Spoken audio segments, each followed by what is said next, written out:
Hello everybody, Liam here from Gaming on Linux. We're going to take a quick look down the rabbit hole of Linux games coming out in 2019. Grab a chair, grab a coffee, and enjoy.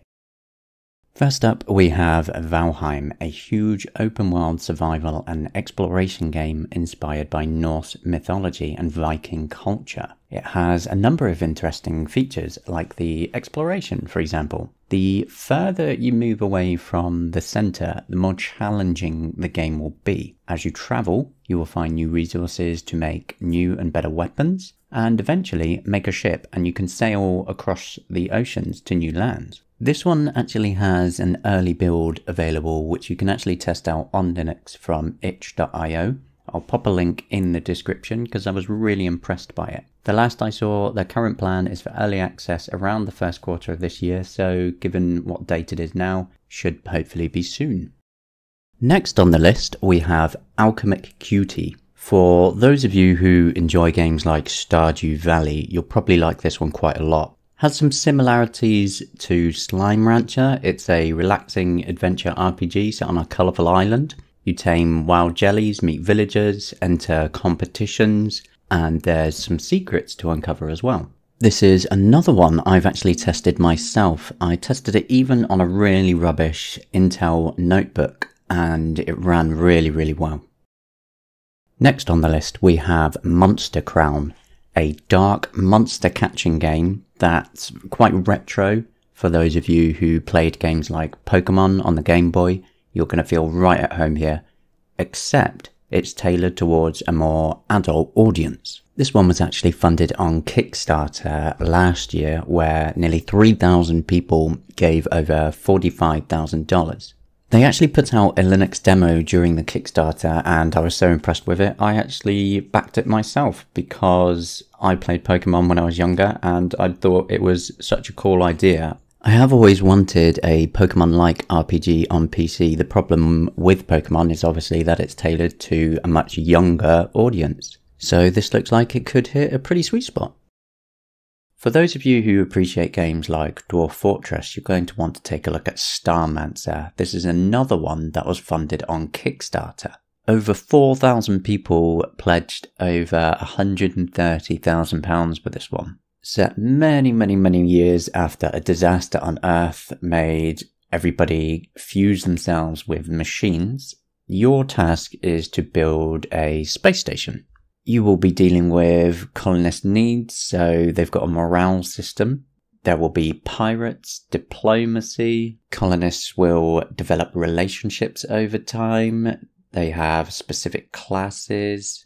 What I like about this one is, again, they had a Linux demo available and it did work quite nicely during the Kickstarter. And so, surprise, surprise, it's another one that I've personally pledged my support to.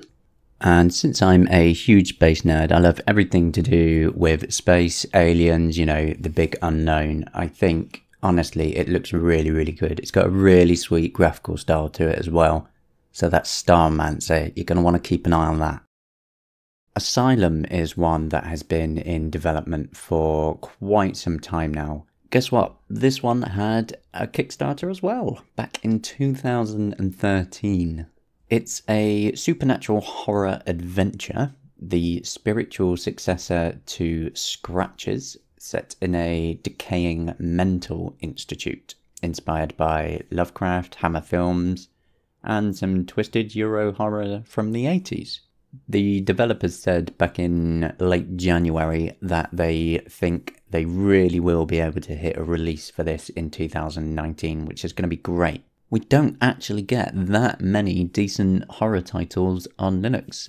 We have quite a few titles from frictional games like Soma and the Amnesia series, and also Bloober Team with Observer and Layers of Fear.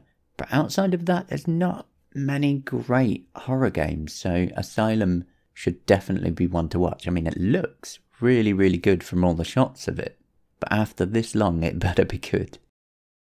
Moving on to a strategy game, and I know what you're thinking, Linux has a lot of strategy games.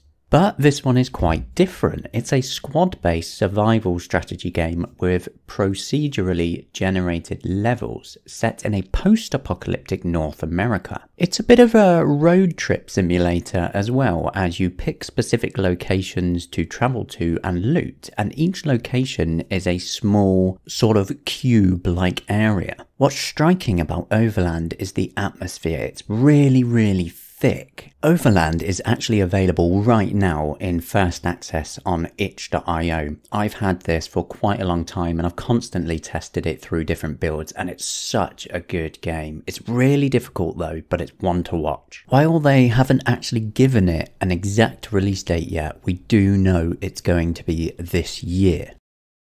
Next up on the list is Devader, an absolutely ridiculous shooter. It's one I tested an early builder for the developer, and what's incredibly striking about it is the enemy creature design. What's quite amusing is that the developer has talked in public about how they're not a great artist, so what they've done is taken programmer art to the next level. What they've done is basically taken simple shapes, thrown in some complex programming, stitched it all together, and it's truly ridiculous, as you can see. I'll throw in a link in the description to an Imgur gallery where the developer has shown off some of the work they've done on that, because it's really interesting and it should be out sometime in May.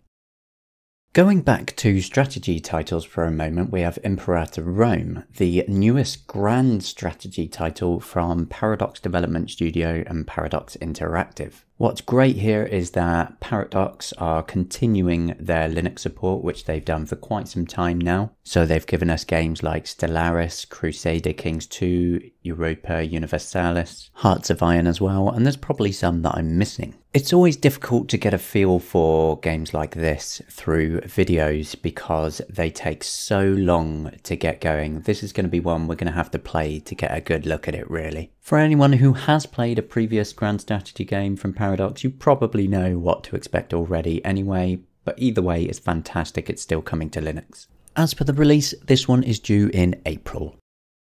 Moving away from strategy titles for a moment, we have Xenosis Alien Infection. In Zoonosis, you are a deep space salvage hunter who discovers the remains of the starship Carpathian. Zoonosis is a retro-inspired top-down sci-fi adventure survival game with a focus on a story-driven single-player experience. What's quite interesting is that while it's got roots in retro with its pixel art, it uses modern 3D renderings. It has 3D lighting, dynamic shadows, 3D positional audio, and so on. You get the idea. It's retro, but it has a lot of modern touches to it. Again, this is one I've personally tested to the point that I even backed them on Fig during their crowdfunding campaign. It has a really dark and impressive atmosphere, and it actually reminds me of some Amiga games that I played so many years ago. It's very impressive. While it was originally looking like it was going to release next month in March, given the updates they've given, it's probably going to be pushed back by a couple months.